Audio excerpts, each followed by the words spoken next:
एक बार की बात है, एक विशाल और समृद्ध राज्य था जिस पर राजा शांतनु नामक एक दयालु और न्यायप्रिय राजा शासन करते थे।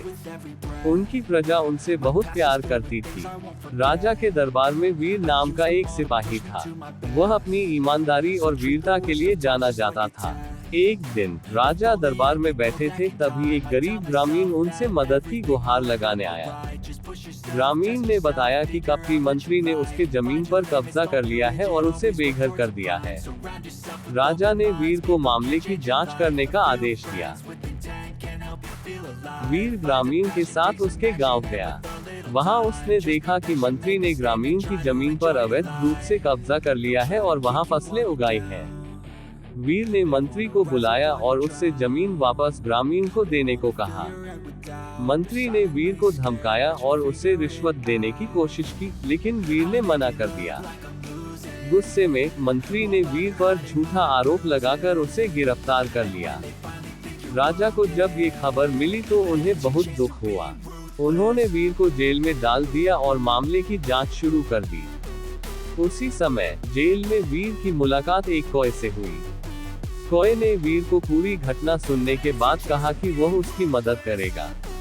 अगले दिन जब राजा दरबार में बैठे थे, तभी कौवा उड़ता हुआ दरबार में आया और मंत्री के मुंह से एक चिट्ठी छीनकर राजा के पास ले गया। उस चिट्ठी में मंत्री ने एक रिश्वतखोर व्यापारी को लिखा था कि वह वीर को कैसे खत्म कर सकता है। वीर को जेल में डालने के बाद मंत्री ने उसे मारने की योजना बनाई। उसने जेल के वार्डन को रिश्वत देकर वीर को जहर देने का आदेश दिया। वीर को जब ये पता चला तो उसने डरने की बजाय हिम्मत दिखाई।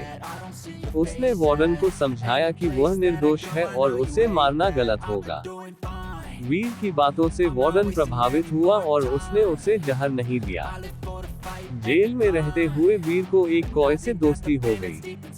कौवा वीर के लिए भोजन और पानी लाता था और उसे जेल के बाहर की जानकारी भी देता था। एक दिन कौए ने वीर को बताया कि मंत्री उसे मारने की योजना बना रहा है। वीर ने कौए को धन्यवाद दिया और उससे मदद मांगी। कौए ने राजा के दरबार में जाकर मंत्री की चिट्ठी चुराने का काम वीर को सौंपा। वीर ने कौए की मदद से मंत्री की चिट्ठी चुरा ली और उसे राजा के पास ले गया। राजा ने चिट्ठी पढ़कर मंत्री के कपट का पर्दाफाश कर दिया। उन्हें गुस्सा आया और उन्होंने मंत्री को गिरफ्तार कर जेल में डाल दिया। उन्होंने वीर को रिहा करवाया और ग्रामीण को उसकी जमीन वापस दिलाई। ग्रामीण वीर की ईमानदारी और वीरता से बहुत प्रभावित हुआ। उसने वीर को धन्यवाद दिया और उसे अपना मित्र बना लिया। ग्रामीण ने वीर को अपने गांव में रहने का निमंत्रण दिया। वीर ने ग्रामीण का निमंत्रण स्वीकार कर लिया और गांव में जाकर रहने लगा।